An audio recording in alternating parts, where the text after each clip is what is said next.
नमस्कार दोस्तों। मुश्किलें किसकी ज़िंदगी में नहीं आती।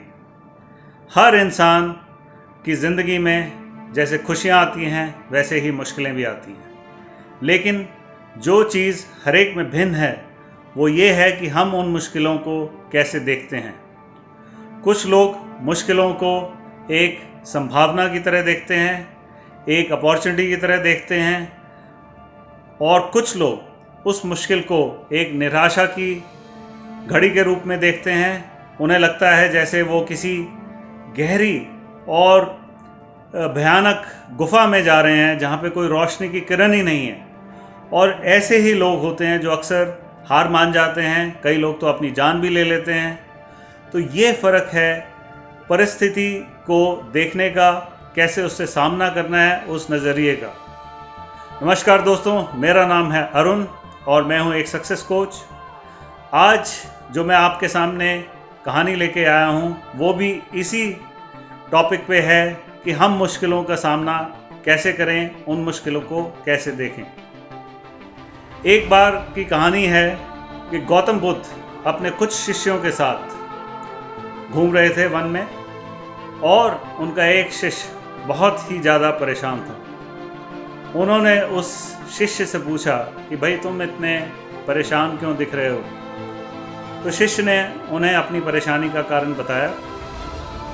गौतम बुद्ध ने उनसे कहा, जाओ एक गिलास पानी लेकर आओ। तो शिष्य पानी लेकर आया। उन्होंने उसमें एक मुट्ठी भर नमक डाल दिया और शिष्य से बोला, अब इस पानी को पियो। शिष्य ने एक घूंट पानी का लिया और उसको थूक दिया। उसका टेस्ट, जो पानी का टेस्ट था, वो बिल्कुल बदल चुका था। उन्होंने अब उस शिष्य को कहा कि आप इसी सामने जो एक झील है, आप एक मुट्ठी नमक लेके जाइए और उस झील में डाल दीजिए और वहाँ से फिर एक गिलास पानी लेके आइए। तो शिष्य को जैसा कहा गया वो वैसे ही करता है। जब वो पानी लेके आता है झील से, तो गौतम बुद्ध ने कहा, अब इसे पी के देखो। तो उसने पिया और वो पानी वाकई बहुत ही मीठा था और उसको पीने में बड़ा आनंद आया। तो गौतम बुद्ध ने उस शिष्य से कहा, हमारी समस्याएं भी इसी तरह होती हैं। अगर आप उसको एक छोटे ग्लास में डालेंगे तो वो आपको ज़्यादा तंग करेंगी, आप पे ज़्यादा हावी होंगी। और उसी समस्या को अगर आप इस झील की तरह बड़ी एक कंटेनर में डालेंगे तो वो आपको समस्या बहुत छोटी दिखाई देगी और उसका असर आपकी ज़िंदगी में नहीं पड़ेगा। तो इसीलिए दोस्तों बहुत महत्वपूर्ण है हम समस्याओं को कैसे देखते हैं, उनको हम कैसे उन पे अपना नज़रिया रखते हैं।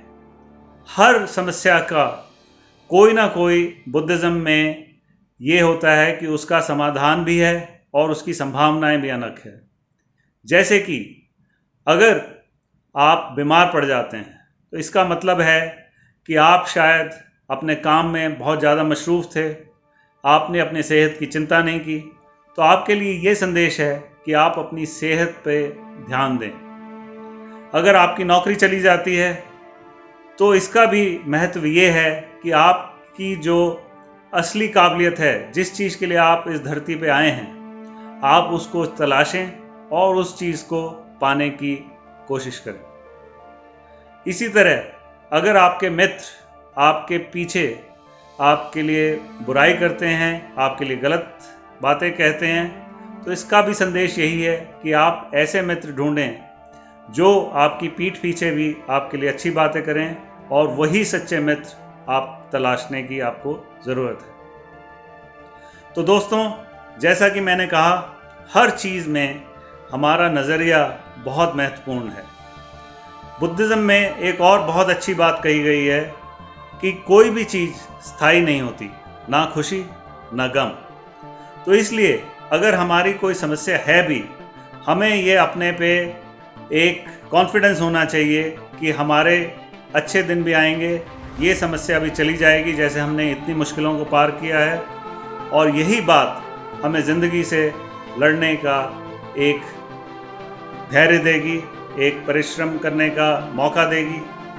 और आखिर में बुद्धिज़्म में ये भी कहा जाता है कि हर सर्दी के मौसम के बाद एक वसंत का मौसम भी आता है, यानी कि विंटर के बाद स्प्रिंग जरूर आती है। चाहे कितना भी भयंकर सर्दी का तूफान हो, कोई सर्दी का मौसम हो, उसके बाद एक वसंत ऋतु का मौसम आता है जिसमें हरियाली हर तरफ होती है, हर तरफ खुशहाली लगती है।